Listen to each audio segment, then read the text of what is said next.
Hello guys, welcome back to our YouTube channel the sunny vibes. मैं हूं नेहा और सनी है कैमरा के पीछे। तो गाइस, आज की वीडियो भी आपके लिए हम इंफॉर्मेटिव वीडियो लेकर आए हैं, क्योंकि जब हम यूके की वीजा अप्लाई करते हैं तो हमारे माइंड में बहुत सारे क्वेश्चंस होते हैं फंड्स के रिलेटेड, और हमसे कुछ क्वेरीज भी हुई थी। तो हमने सोचा कि आज की वीडियोस हम बेसिकली फंड्स के ऊपर बनाते हैं कि आपको जब यूके का वीजा अप्लाई करना होता है तो कितने फंड्स आपको अपने अकाउंट में दिखाने होते हैं और कितने ड्यूरेशन के लिए दिखाने होते हैं। तो गाइज, ये वीडियो शुरू करने से पहले मैं एक और क्वेरी का आंसर देना चाहूंगी। मेरे पास एक क्वेरी आई थी कि क्या हम अपने पेरेंट्स के अकाउंट में फंड्स दिखा सकते हैं या अपने स्पाउस के अकाउंट में दिखा सकते हैं। तो आप दिखा सकते हो उनके अकाउंट में भी, बट अगर आप अपने अकाउंट में दिखाते हो तो उससे आप अपने वीजा को और ज्यादा स्ट्रॉन्ग करते हो।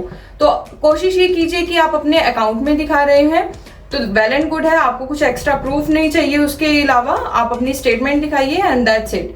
लेकिन अगर आप अपने पेरेंट्स या अपने स्पाउस के अकाउंट में दिखा रहे हो तो वहां पर आपको कुछ एडिशनल, जैसे अगर आप पेरेंट्स के अकाउंट में दिखा रहे हो तो आपको बर्थ सर्टिफिकेट वगैरह दिखाना नेसेसरी हो जाता है, तो वहां पर आपको रिलेशन दिखाना जरूरी हो जाता है।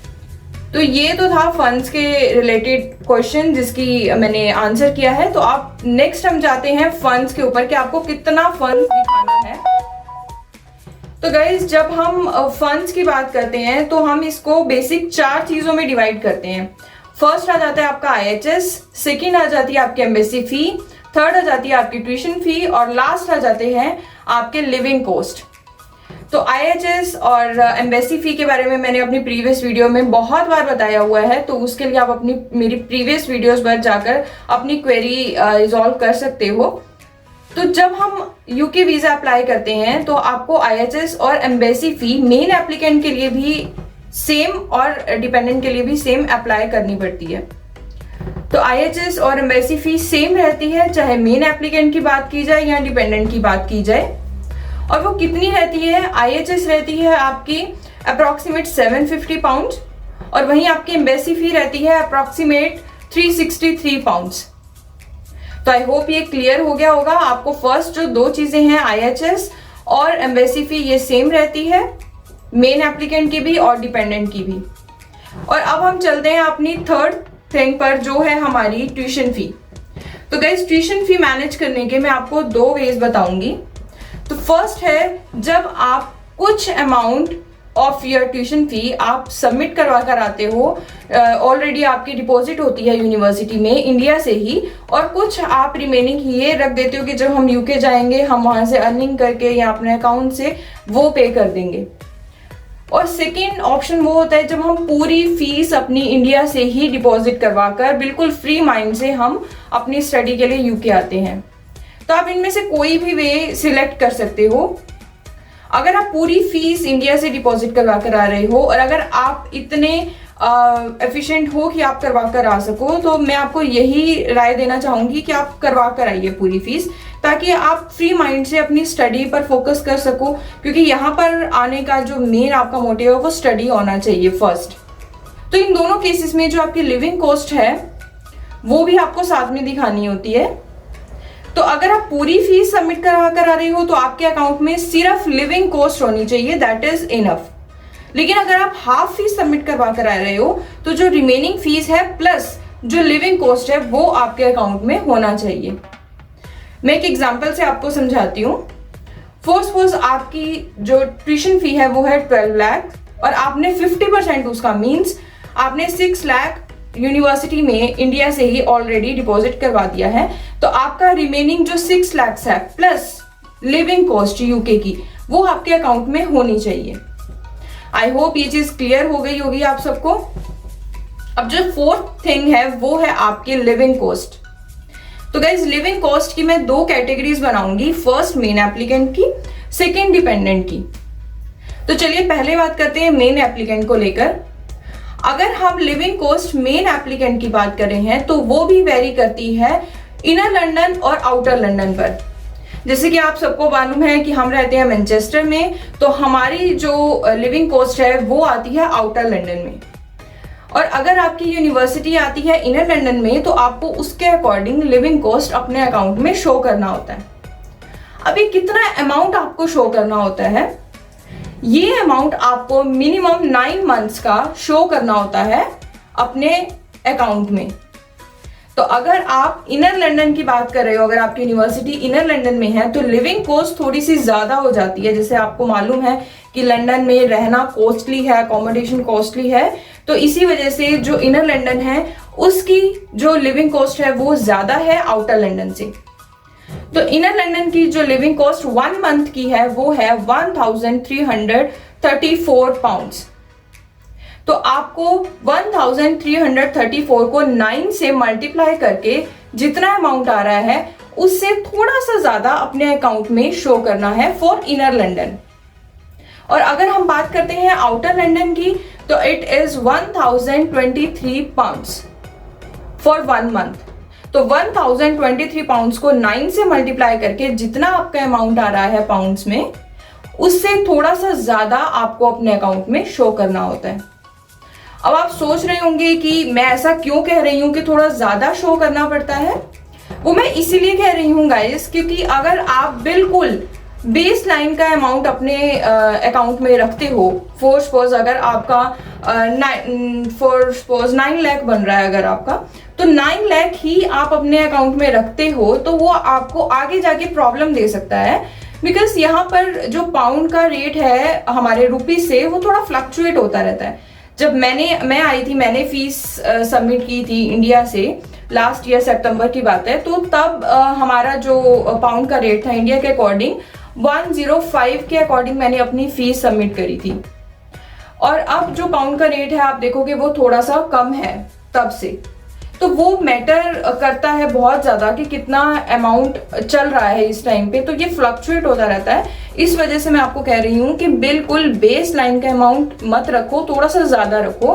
कोई 50,000, 1 लाख, जितना भी आप थोड़ा ज्यादा मैनेज कर सकते हो उतना थोड़ा ज्यादा अपने अकाउंट में रखो, वो आपके लिए बेनिफिशियल होगा। तो ये तो बात थी guys living cost main applicant की। अब बात करते हैं लिविंग कॉस्ट डिपेंडेंट की।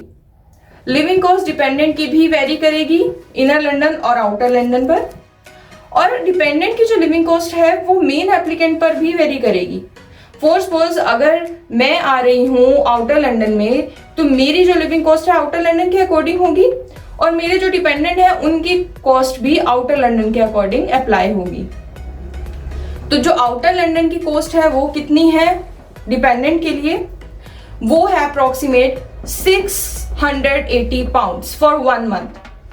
तो आपको कितनी शो करनी है आउटर लंदन की, 680 मल्टीप्लाई बाय 9। तो जितना अमाउंट आएगा उससे थोड़ा सा ज्यादा अगेन डिपेंडेंट के अकाउंट में होना चाहिए। और दूसरी बात करते हैं हम इनर लंदन की। अगर मेन एप्लीकेंट की यूनिवर्सिटी इनर लंदन में है, तो ऑब्वियसली डिपेंडेंट का जो लिविंग कॉस्ट होगा वो भी इनर लंदन के अकॉर्डिंग ही आपको शो करना है। तो इनर लंदन में आपको कितना शो करना है, मैं 1 मंथ का बता रही हूं। फॉर 1 मंथ इनर लंदन में है आपका 845 पाउंड्स। ये हल्का फुल्का आपका वेरी कर सकता है, वो आप टैली कर सकते हो government.uk की साइट पर जाकर। अदरवाइज आपको इतना ही मिलेगा जितना मैं बता रही हूं।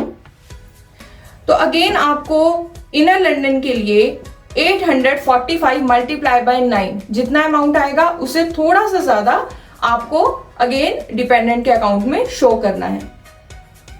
तो गाइज ये बात थी लिविंग कॉस्ट की। अब मैंने लिविंग कॉस्ट के बारे में भी आपको बता दिया है।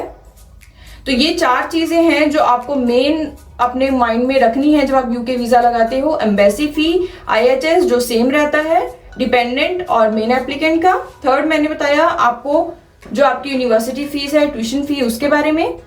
और लास्ट मैंने आपको बताया आपकी लिविंग कॉस्ट जो वेरी करती है इनर लंदन और आउटर लंदन पर।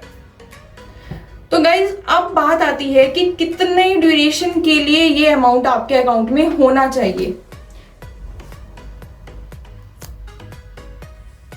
तो गाइज अब बात आती है कि कितने ड्यूरेशन के लिए ये अमाउंट आपके अकाउंट में होना चाहिए। तो कुछ लोग इसमें कंफ्यूज होते हैं, कुछ कहते हैं कि 31 डेज के लिए होना चाहिए, कुछ कहते हैं 28 डेज के लिए होना चाहिए। तो गाइज आपको मिनिमम टू मिनिमम 28 डेज ये अमाउंट अपने अकाउंट में मेंटेन करके रखना होता है। अब मेंटेन करने से मेरा क्या मतलब है? मेंटेन करने से मेरा मतलब है कि फॉर सपोज अगर मैं सोच रही हूं कि मुझे 1 जुलाई को अप्लाई करना है वीजा, अपनी फाइल प्रोसेस करनी है, तो उससे पहले जो 28 डेज हैं कॉन्टिन्यूएशन में मेरे अकाउंट में मेरी लिविंग कॉस्ट प्लस जो मेरी फीस जितनी भी होगी वो होनी चाहिए, स्टेबल होनी चाहिए। उसको मैं निकलवा नहीं सकती। ऐसा नहीं है कि अगर मेरा फॉर सपोज लिविंग कॉस्ट पूरा बन रहा है 15 लाख, तो मैं बीच में 14 कर दूं या 13 कर दूं, तो वो कॉन्टिन्यूटी ब्रेक हो जाएगी। हाँ, मैं 15 का 16 जरूर कर सकती हूँ, 17 जरूर कर सकती हूँ, कुछ एड ऑन आप कर सकते हो अपने अकाउंट में, बट जितनी मिनिमम लिमिट है उससे कम नहीं होना चाहिए। तो वो आपको जो पूरे आपके फंड्स हैं वो आपको 28 डेज के लिए कॉन्टिन्यूएशन में आपके अकाउंट में रखने हैं। और जैसे ही आपकी यूनिवर्सिटी प्रूफ मांगती है फंड्स का, तो आपको ये ट्राई करना है कि जैसे ही आप फंड्स का प्रूफ बनवाते हो, फॉर सपोज आपकी यूनिवर्सिटी ने बोला कि 29 जून को उन्होंने बोला कि आपको सबमिट करवाना है, तो उससे पहले के जो 28 डेज हैं कॉन्टिन्यूएशन में आपका फंड स्टेबल शो हो रहा है, तो आप 29 या 30 को आप सर्टिफिकेट बनवा सकते हो कि मेरे अकाउंट में इतना फंड है, और इमीडिएटली आप उसको एज अ प्रूफ सबमिट करवा दीजिए। अगर आपने आज बनवाया 29 को सर्टिफिकेट और आप उसे सबमिट करवा रहे हो 5 जुलाई को या 4 जुलाई को, तो वहां पर क्या हो जाएगा, वो थोड़ा सा मिसमैच हो जाएगा और आपका जो 28 डेज का ड्यूरेशन है वो वहां पर थोड़ा हो सकता है उनके अकॉर्डिंग, उनका माइंडसेट अब ये हो कि आपने इतने दिन तो दिखा दिए, लेकिन उसके बाद जो 5-6 दिन का गैप आ गया, हो सकता है कि वहां पर आपकी फाइल नेगेटिव शो हो जाए। द बेस्ट थिंग इज आपको डिले नहीं करना है अपना प्रूफ दिखाने में। 28 डेज आपने कॉन्टिन्यूएशन में जैसे ही अपना अमाउंट दिखाया, तो 29 या 30 को आप अपना सर्टिफिकेट बनवाइए कि आपके अकाउंट में इतने पैसे हैं, इतने फंड्स हैं, और इमीडिएटली आप वो अपना जो प्रूफ है वो आप यूनिवर्सिटी में या जैसे भी आपके कंसल्टेंट आपसे मांगते हैं, आप वहां पर शो कर दीजिए। तो आपको फंड से रिलेटेड कोई भी रिजेक्शन झेलनी नहीं पड़ेगी। तो आई होप आज की वीडियो में ये क्लियर हो गया होगा कि आपको कितने फंड्स दिखाने हैं, कैसे दिखाने हैं, किस तरीके से आपको अपने अकाउंट में मैनेज करना है, कितने दिन के लिए मैनेज करना है। तो गाइज, अगर आपको कुछ भी फंड से रिलेटेड प्रॉब्लम है तो आप कमेंट सेक्शन में कमेंट कर सकते हैं, मुझसे पूछ सकते हैं। पहले भी आपके क्वेरीज के मैंने मैक्सिमम टू मैक्सिमम आंसर करने की कोशिश की है, लेकिन अगर कोई क्वेरी हम आंसर नहीं करते हैं तो आप फिर से मैसेज करके हमसे पूछ सकते हैं। हमें इंस्टाग्राम पे फॉलो कर सकते हैं, वहां पर आप अपनी क्वेरी रख सकते हो। तो गाइज, ये थी आज की वीडियो। उम्मीद करती हूँ मेरी वीडियो आपको अच्छी लगी होगी और ये इंफॉर्मेटिव लगी होगी। And please do subscribe our channel, like our video, and as much as possible please do comments also, क्योंकि आपके कमेंट से ही हमें पता चलता है कि हमने नेक्स्ट वीडियो अब कौन सी बनानी है। तो ये थी आज की वीडियो। अब मिलते हैं आपसे नेक्स्ट वीडियो में। Till then bye bye, and please do subscribe the sunny vibes, और आपको ऐसे ही नई नई इंफॉर्मेशन हम देते रहेंगे। So bye bye guys, have a nice day and all the best for your UK visas.